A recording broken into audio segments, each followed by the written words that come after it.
Okay, so you want to own a portable toilet company. Picture the fleet of matte blue boxes rolling out before dawn, your logo stenciled on every door, quietly stationed at 40 different job sites and 3 weekend weddings before most people have had their coffee. Picture the phone that barely rings because construction foremen sign a contract in March and don't think about you again until October. The invoices that clear like clockwork. The reputation as the person who found the boring business nobody else wanted and made it print money. Picture 2, last Tuesday.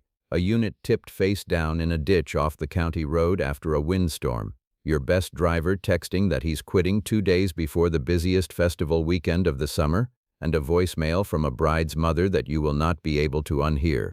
The entire American market for renting these things was worth somewhere between $3.3 billion and $3.4 billion in 2023, according to Grandview Research.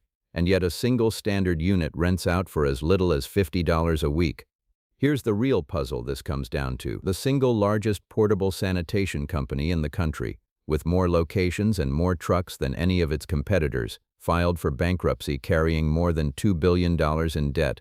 And the reason has almost nothing to do with how many toilets it owned, which is exactly where we're headed, because that's where a genuinely enormous amount of the real money in this industry hides. A portable toilet company is not one business, it's 3, wearing the same blue plastic shell. The first door is the independent route. One owner, 1 or 2 service trucks, somewhere between 20 and 50 standard units rotating between construction sites. The classic bootstrap entry point most people picture when they hear porta-potty business.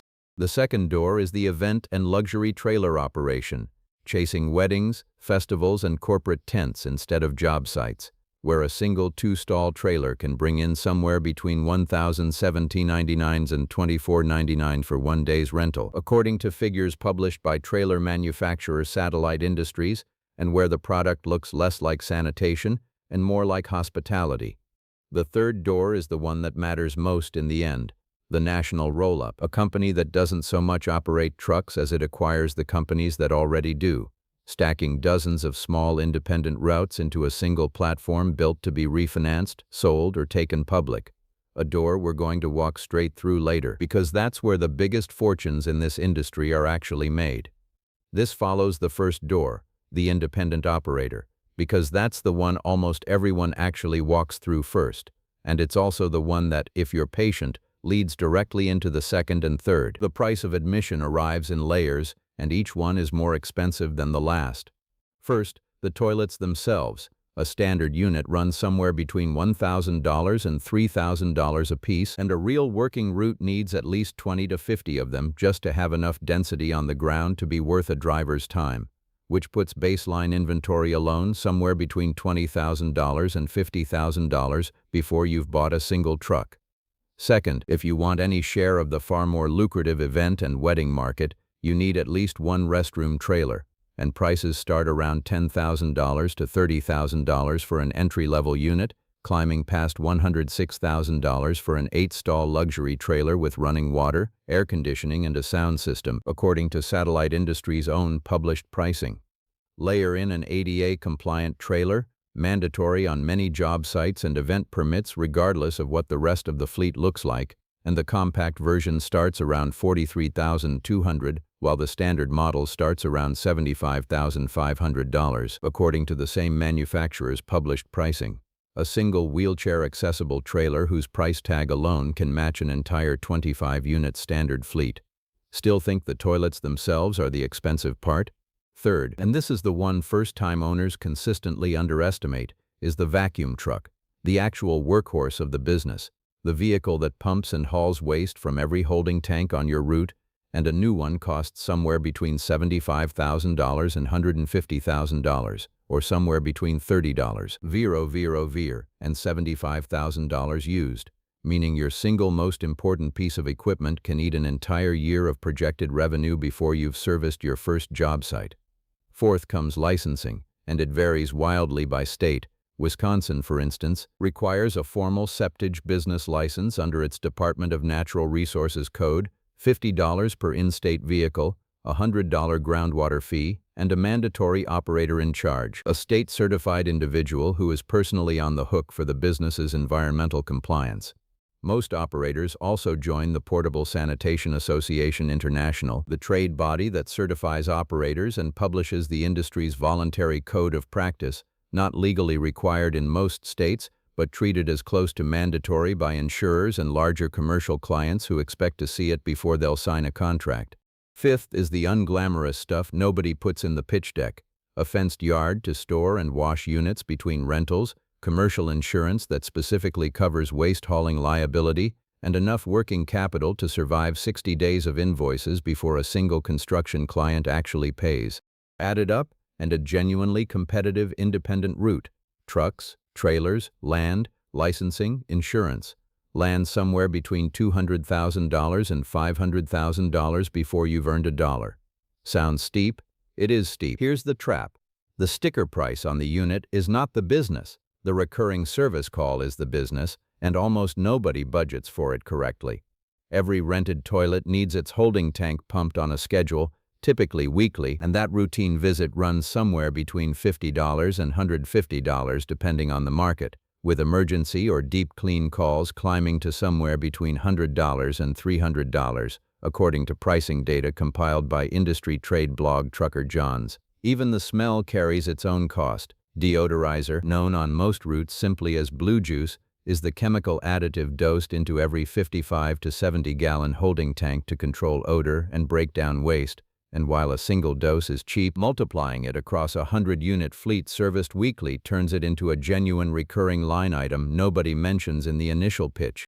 Multiply the service visits across a 50-unit route, and the service labor alone becomes a bigger monthly line item than the rental income on half your fleet. Then there's the truck itself, the asset that eats. Fuel alone consumes somewhere between 10 and 15% of total revenue and equipment costs. Trucks, trailers, and units combined typically swallow somewhere between 35 and 40% of total operating expense, according to industry cost breakdowns compiled by Curbwaste. And the units themselves are not a one-time purchase either. The average portable toilet lasts somewhere between 5 and 7 years before UV exposure, cracking plastic, and endless pressure washing force a full fleet replacement. A bill that never shows up on any single month's ledger but arrives, in full, right on schedule. Now, here's where it gets dangerous. The waste has to go somewhere, and every municipal treatment plant charges a disposal fee to accept a truck's load, a cost that varies by county and climbs every time a city renegotiates its wastewater contract. A genuinely invisible expense line that never once appears on a customer's invoice. Winter adds its own tax in colder climates, where standing water in a holding tank can freeze solid, forcing owners to either winterize units with antifreeze or pull them from rotation entirely, cutting available inventory during months when construction slows anyway. And then there's the event side of the business, which looks glamorous right up until a unit gets tipped over at 11 at night by a drunk wedding guest, or a festival field turns to mud and a fully loaded vacuum truck gets stuck axle deep 2 hours before a scheduled pump out. Read that again. The asset most likely to generate a 5-figure repair bill is the one sitting unsupervised in a field all weekend. Labor is its own slow bleed too. Commercial driving positions turn over constantly in this industry, and every departure means a service gap, a missed pump out, and a furious phone call. The toilet was never really the product. The reliability of that recurring visit always was. The obvious income is exactly what it looks like on the sign. Standard construction units rent for somewhere between $50 and $475 a week, depending on the market, according to rental pricing guide Big Rents. And that's the bread and butter revenue that keeps the lights on through a slow month. Layer 2 is regulatory demand you didn't create yourself. Many job sites and event permits require a set percentage of ADA-compliant, wheelchair-accessible units, which rent for somewhere between $100 and $700 a week, meaning a chunk of your fleet is mandated into existence by law, not by customer preference, which is about as close to a captive market as this industry gets. Layer 3 is the deluxe flushing unit, a step above the standard box, commanding $100 to $850 a week, and climbing as high as $3,400 a month on the luxury end. A deluxe unit at that price costs more to rent monthly than plenty of one-bedroom apartments. Layer 4 is where the real money starts to show itself, the 2-stall trailer, renting for 320 of $200 depending on term length, and the larger 6 to 10 stall luxury trailers commanding $2,799 to $3,999 for a single event day, a number that can equal 3 weeks of an entire standard fleet's rental income. Layer 4.5, the quiet compounding one, is the long-term construction or renovation trailer contract. A single trailer placed on one job site for a full 28-day cycle brings somewhere between $2,999 and $6,999 a month, according to Satellite Industries, meaning one parked unit can out-earn 3 or 4 standard toilets combined without a driver ever making an extra stop. A savings account pays more than the standard unit does per dollar invested. A fleet of trailers, run right, does not.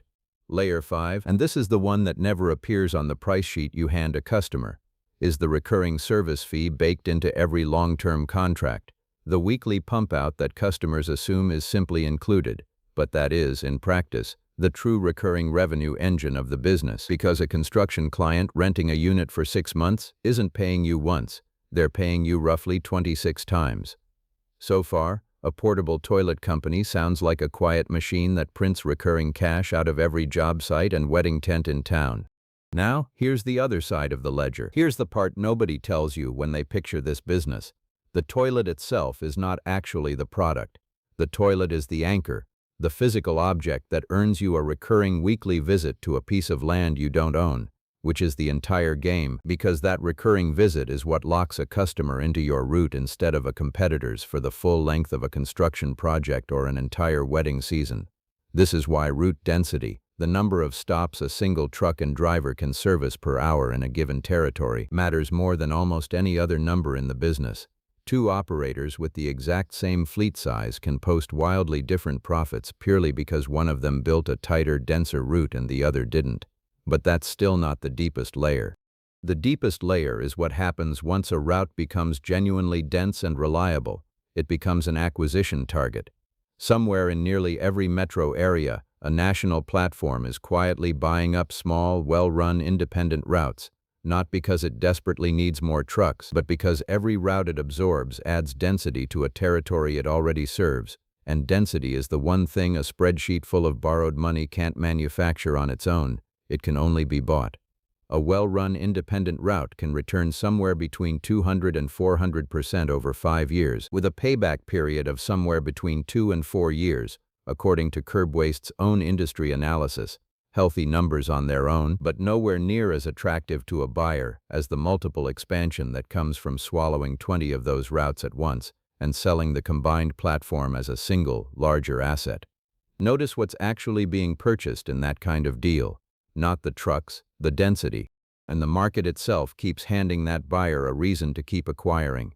Grandview Research projects the industry growing from $3.36 billion in 2023 to somewhere between $5.3 billion and $5.4 billion by 2030, a compounding annual rate of roughly 6.9%, which means a platform that stops buying isn't standing still, it's shrinking relative to the market around it. This is the roll-up strategy, an approach where a company acquires dozens of smaller regional operators and stitches them into one national platform to gain scale and pricing leverage, and it is exactly the strategy that built the single largest portable sanitation company in America, the same one carrying more than $2 billion in debt, which we'll get to in full in a few minutes, because that debt is not a sign the strategy failed. It's a sign of exactly how the strategy works. United Site Services was born as a regional operator and grew, acquisition by acquisition, into the largest fleet of portable sanitation equipment in the country. By August of 2017, according to the private equity firm that bought it, Platinum Equity, the company operated more than 80 locations across the United States, a scale no independent route owner could ever organically build, achieved instead through years of buying smaller competitors and folding them into one platform. For a while, that was the peak, the biggest name in an industry nobody talks about, backed by one of the more aggressive buyout firms in the country, seemingly untouchable. Then came the slow decline, starting somewhere around 2022, as inflation and a genuinely depressed construction market across several key regions quietly eroded the margins the entire platform had been built on. The 80-plus locations that made United Site Services the largest name in the industry did not disappear when the market turned. They simply stopped generating enough cash to service the debt loaded onto them at acquisition, which is the quiet distinction between a business failing and a capital structure failing. In 2024, the company attempted a recapitalization, a restructuring of its debt and ownership meant to buy time without going to court, a step that, in hindsight, only delayed rather than prevented what came next. On December 29, 2025, United Site Services filed for Chapter 11 bankruptcy in the District of New Jersey, targeting the elimination of more than $2 in funded debt, according to the restructuring publication Octus. How does a company drowning in $4 of debt keep its fleet on the road during the case? It borrows more, legally, with a bankruptcy judge's approval, $120 million in debtor-in-possession financing, emergency funding that keeps a bankrupt company's trucks literally still running while the case plays out, just to keep servicing its existing customers through the process. For the drivers who show up every morning to service routes technically owned by a company sitting inside federal bankruptcy court, the trucks kept rolling and the pump-outs kept happening. That continuity is precisely what DIP financing is built to buy. Proof that a company can be legally insolvent and operationally invisible to its own customers at the exact same time. When it emerges, control passes to a group of its own lenders, firms including Clearlake, Searchlight, Apollo, Oaktree, Canyon, and Sixth Street, with the reorganized company valued at somewhere between $900 million and $1.5 billion. United Site Services had more locations, more trucks, and more market share than any competitor in its industry. It still couldn't outrun $2.4 billion in debt, which finally answers the question from the beginning: why did the biggest company in the industry go bankrupt, and who actually got rich along the way? The honest answer is that the trucks were never really the investment, the debt structure was. A roll-up like United Site Services is typically built with borrowed money, layer after layer of it, because the sponsors buying the company aren't primarily betting on toilet rental margins. They're betting that a larger, denser platform can eventually be refinanced, dividended, or sold at a higher multiple than the sum of the small routes it swallowed. That 2024 recapitalization, remember, wasn't a sign of desperation so much as a routine tool, restructuring debt and ownership to relieve pressure or extract value without waiting for a full bankruptcy filing. And even inside the bankruptcy itself, the people holding the senior debt were never exposed the way an independent root owner would be, because the entire capital structure is engineered so that lenders convert into owners of the reorganized company, walking away with equity in an enterprise worth up to $1.35 billion, while operational losses land on the business itself rather than on any individual's personal balance sheet. Layer onto that the federal tax code's bonus depreciation and Section 179 provisions, which let equipment-heavy businesses like this one immediately expense the full cost of a new truck or trailer in the year it's purchased, rather than spreading the deduction out over several years, a mechanism that rewards constant acquisition and fleet expansion regardless of whether any single route is spectacularly profitable on its own. Notice who is exposed to a bad year in that arrangement and who never has to be. The independent operator makes money one pumped tank at a time. The people who structure the debt make money whether the tanks turn a profit or not. Picture a mid-sized operation, 150 standard units, a dozen trailers, 3 service trucks, and 2 drivers who've been with you long enough to know every gate code on the route. Rough year, a slow construction season across the region cuts job site contracts by a third. Fuel prices climb, eating deeper into that 10 to 15% slice of revenue. One truck needs an unplanned transmission repair, and a wet spring means half your event trailers sit idle for 6 extra weekends. Revenue lands around $950,000. After fuel, disposal fees, labor, insurance, and debt service on the trucks, net profit limps in somewhere between $70,000 and $95,000. Survivable, but barely worth the stress. Great year, the same fleet, but construction stays steady. You land one new multi-site national account that locks in 18 months of recurring service revenue, and your event side books out an entire wedding season plus a handful of festival contracts at premium trailer rates. Revenue climbs past $1.6 million. With net margins somewhere between 20 and 25%, the band industry data suggests for a well-run operation, net profit reaches somewhere between $340,000 and $380,000. Rough year to great year, same trucks, same toilets. The gap comes to somewhere between $260,000 and $290,000. Remember route density? It's the invisible variable sitting underneath almost that entire gap. The same trucks, routed tighter, serving a denser, better negotiated set of contracts. Same fleet, same driver payroll. Completely different outcome. Picture the fleet again, rolling out before dawn, your logo on every door, quietly working 40 job sites before the coffee's even finished brewing.